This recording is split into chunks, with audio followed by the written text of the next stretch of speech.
النصر، يعني رؤيتين مختلفات حتى الآن في المباراة. محاولة بنغورا على نص الملعب، ترجع له خطيرة، الشوط، جول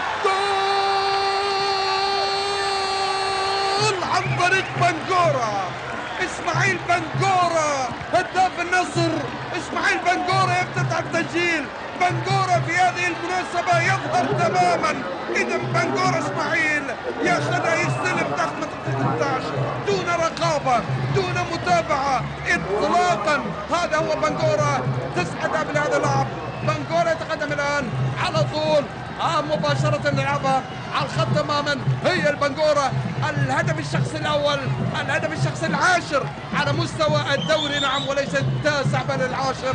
إذا بنغورا يفتتح التسجيل في هذه الأمسية في شوط المباراة الأول، في مباراة أعتقد من رأيي الشخصي يعني أن هي مباراة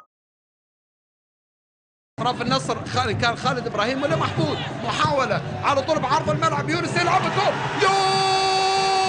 صدر كركة.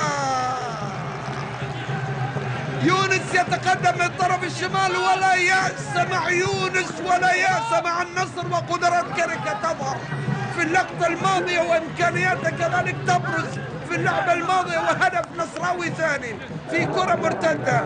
هذا هو رودريغوز كاريكا اللي معانا بالصورة. هدف كان في مرمى الجزيرة وانقصر النصر بهدفين مقابل هدف. وأنا لاحظ الوهيبي حاول يمر، ولكن يونس كان على الموعد، أخذ تقدم. هذا يونس أخذ كرته، شوف رفع راسه، يا ولد عليك، يا ولد عليك، 19 سنة ولكن يلعب بعمر 30 سنة، بعقلية 30 سنة. ولا يطلع التمريرة للاعب باسم كاريكا، للاعب يتألق يتعملق، للاعب إضافة قوية ورائعة للقمصان الزرقاء.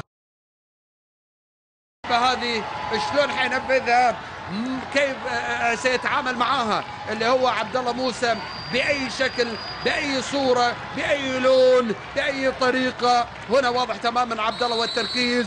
الياس كذلك، ولا يأس في كرة القدم. حنشوف الياس يتقدم الآن، الياس يلعبها، جول جول